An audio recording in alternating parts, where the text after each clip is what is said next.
where the margin in this entry-level car is not too big, but it has a positive margin. And the break-even of our company, we expect, and we did the math many times because we couldn't believe, but under those assumptions, under assumption of certain cost structures in the company we have right now, we will do break-even only 2 years after start of production. And how many customers do you expect to use your mobility services? And will you run it yourselves, or will you outsource it to Uber or something? Yeah, we didn't take the final decision in this. First question: how many customers? I can definitely not answer. I foresee that in 10 years from now, people think that I'm a bit crazy sometimes, but I think in 10 years from now, 50% of our business will come from mobility solution, come from being a mobility provider. Mm-hmm. How this will ramp up volume-wise and revenue-wise, I cannot tell you today. This we have to experience. And we are just now in the process of discussing how to approach it, because obviously the most interesting approach would be to do an app like Uber, all the logistics, create the product, but this is a huge investment, and it's a huge thing to do. You know? So there might be other approaches to buy a mobility startup. There are some which you can still afford, or it could be even an alternative to partner, to create a joint venture, a business, a joint venture with Uber or Didi. Yeah? Because they are waiting for our cars, but we will think very carefully, to put it this way, if we are going to sell our cars to them. Because if we sell those cars to somebody who knows how to operate mobility services, then he will make the business and we will become commodity provider at the end of the day. And this we have to avoid by any means. So the condition, having this product, and we think, at least this is our understanding, we will be the first ones having this product, which is really suitable for shared mobility in the market. We will definitely create our own business model. What about the car buyers? Could you have some sort of partnership with them as well?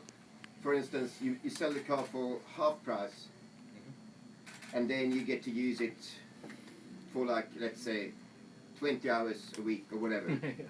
This is between those two options, to sell a car to somebody or lease it out, and operate them to offer mobility. There are a lot of other offering models between, and we are working on those as well. We cannot share the details with you today, but you will find a lot of different options for this.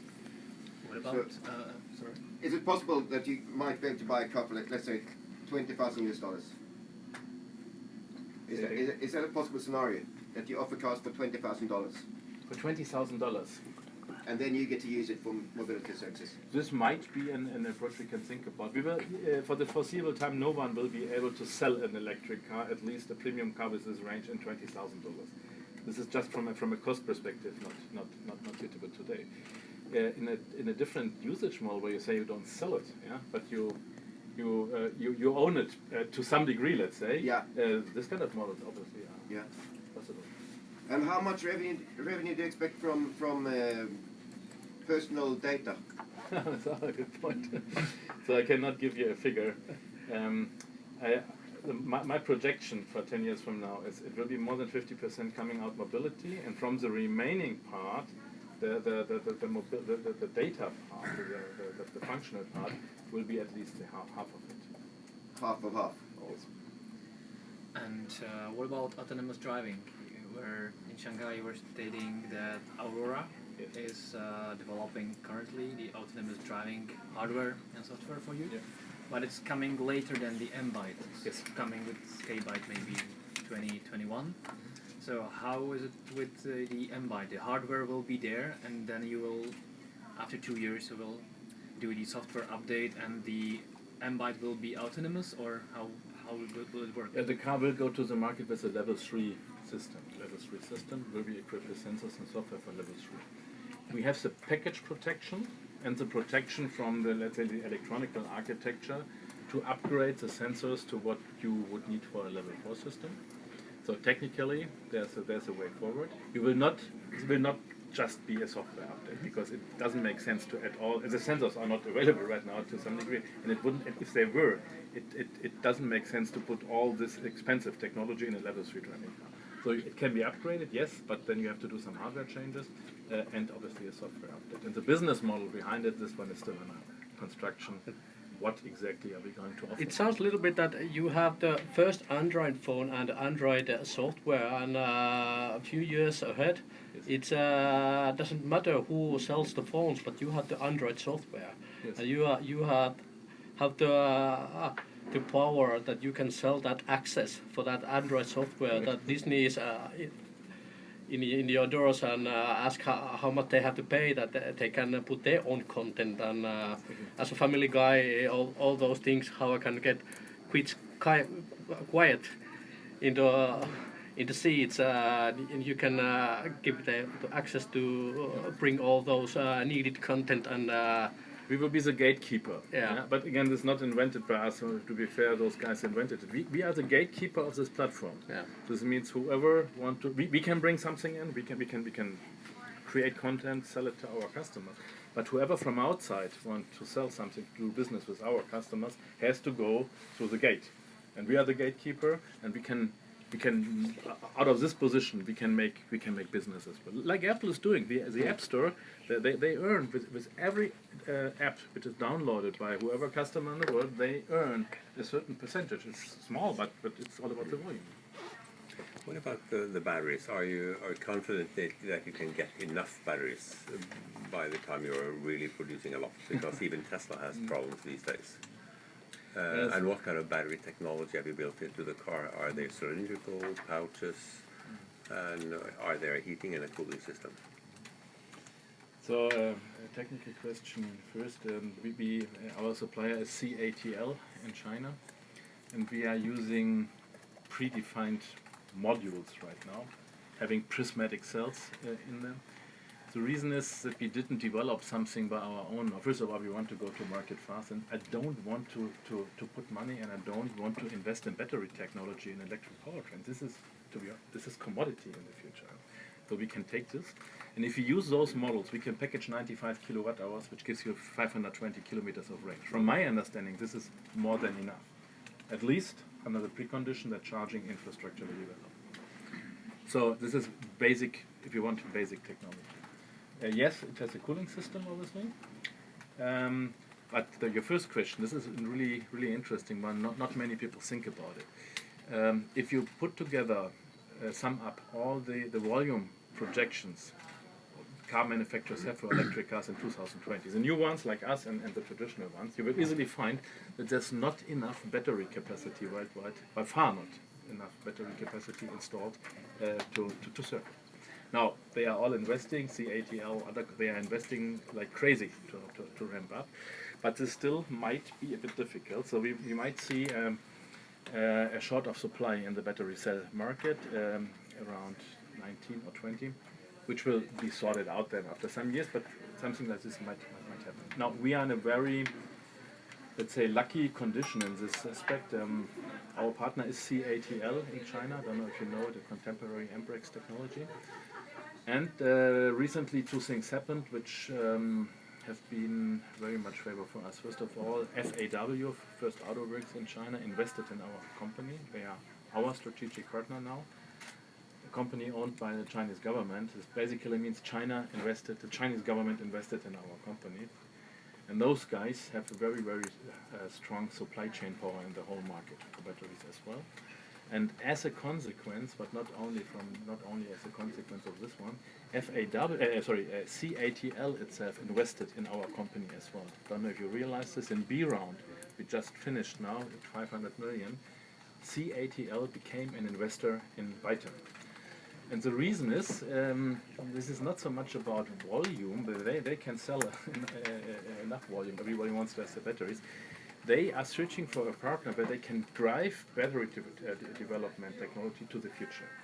And they don't want to do this with traditional car companies because they don't really want to partner. They just want to buy the batteries. They picked them from their perspective the most innovative and most stable of the startup company to do so. And this investment was really something great for us because it showed they believe in us and they are our partner. So from this perspective, we can be quite sure that the supply for Byton will be assured. But in general, you're absolutely right. This might become an issue in the market. What about repairs and if something breaks down? How are you going to? What are we going to do then? First of all, the good thing in electric cars, as you know, the whole after-sales service requirements are not so big. You don't have oil to change. By the way, the brakes lasting much longer, no, because you use the recuperation of the electric engine. But obviously, you still have to repair and so on. So we are not going to build up our own after-sales network. This would take too long and be way too expensive. We are just going to partner with existing companies, and this is something we are starting now intensively. First in China, because it will be the first market, but we will see some of those things in Europe as well. One thing about the batteries, because the call it the historical, the older car industry, they have to secure their investments and make the old technology further on to bring in. Can we see the same when it comes to battery technology? Because nowadays, to get out enough lithium oxide, they have to invest and they have to ramp up. And that is a cost. And do you think we can get stuck with lithium ion for a long time because they have to secure their investment? Now they are going to ramp up, then they have to harvest. It's a very good point. I personally don't see a complete new battery technology in the foreseeable time, more or less due to this reason, because due to two factors. The energy density we have today, and we will see, we have something like 260, maybe 270 watt hours per kilogram today. We will be able to go to 300, maybe even a bit more. This is, from my feeling, more than enough. The giving package space to realize the ranges. But it is still heavy, it is expensive, and to some degree you have to do a lot of safety protections to make it safe. And there's one technology coming up, is solid state batteries, which still use lithium ion technology, but a different electrolyte, a solid one. The name says.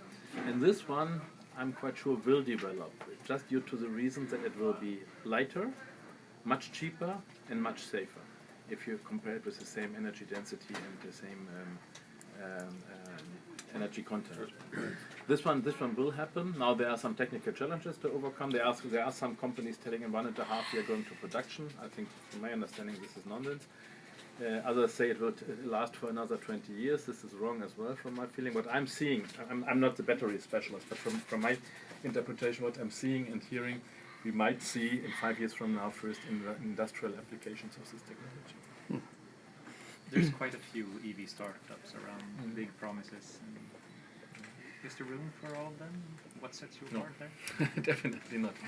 So I don't know if you have the complete overview how many there are. I saw a listing the other day. I was really surprised. Only in China you will find 35 or 40 of those companies. And from my feeling, most of them will not survive. And if you look to what they are doing, their business model, their technology companies, their products, you might find this is not very sustainable. Some of them are just companies to raise money from the capital market, what we call PowerPoint companies. Others have good intent, but they don't know how to do the business. So I see only a handful, maybe something like 3 to 5 companies who would have the chance to survive. I don't want to sound arrogant, but we feel that we are number one out of those companies. And given the fact that companies like FAW invested, and then all the investment we recently get, and the feedback we get from our customers and from many parties, even in the media, makes us believe that we are on the right way. And what differentiates us from other companies? It's maybe not so much the product itself. The product is differentiates as well. You will not find any other one having such a big screen and drive it to the max. But the basic idea on creating a smart device on wheels and having connectivity and making business out of this more of the companies have. But, and this I think you know quite well, to do a smart device on wheels, it is still a car. So you need the whole competence in your company to develop and industrialize and build cars in a high volume, on a high quality, on high quality and on a target price point. And this is something you cannot outsource, and you cannot just do with some people which are new. You have to have this expertise. On the other hand, you need the complete expertise and mindset. It's not only expertise from consumer electronics and internet industry, because this technology-wise, this might not be too complex, but the guys have a complete different mindset and thinking. A car guy who's developing a car, he will define the car and he will fix all the content 2 years before production. Even the software, yeah, so navigation. You say 2 years before production, content freeze, and then you do only quality, and then you bring it to the market. The day you bring this product to the market, it's old already. It's old, yeah, because you defined it 2 years before, and the innovation cycle here is 9 months. So, and then when it leaves the market, it will be very old.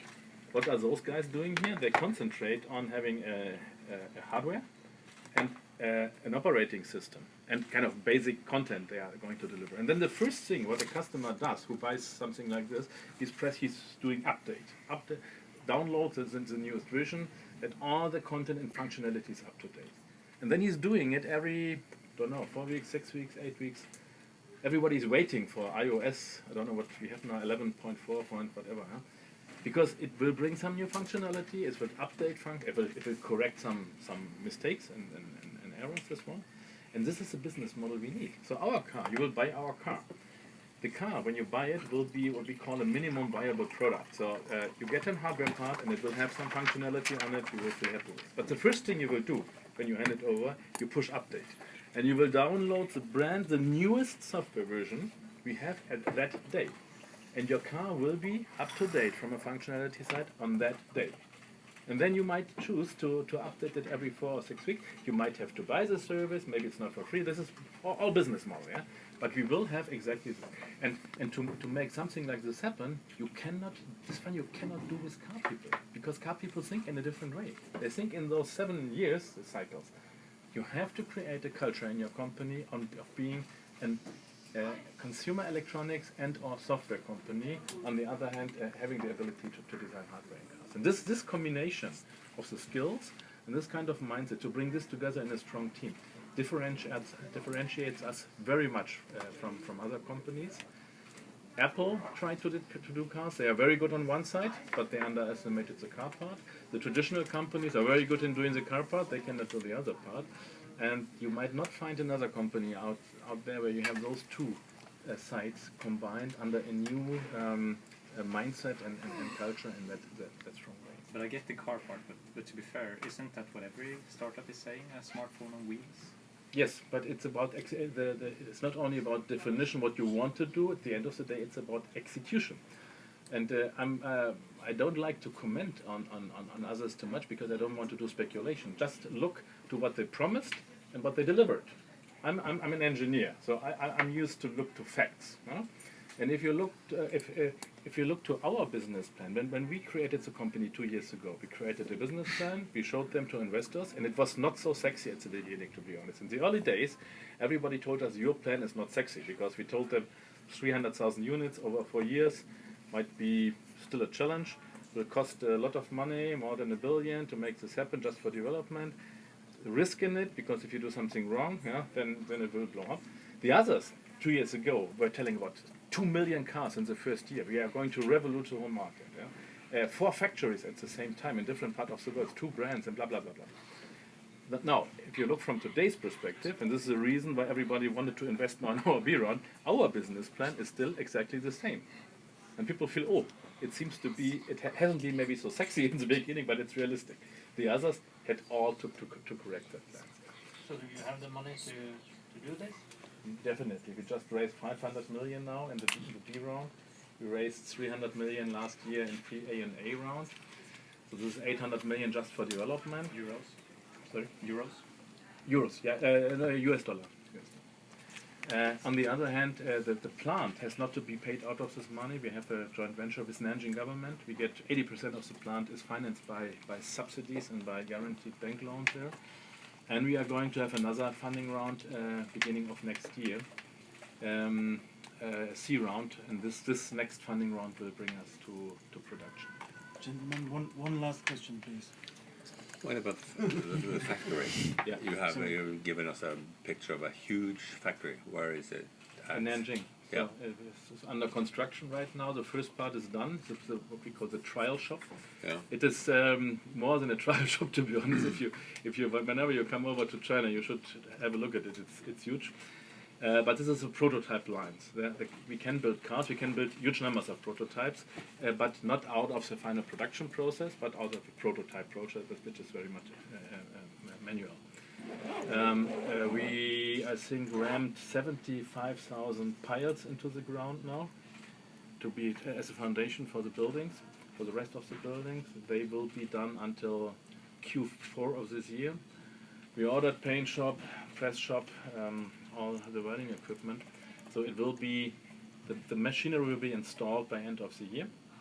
And beginning of next year in Q1, we are going to build the first car out of a production process. It's a PTO, production trial. It will not be a serious production car, but in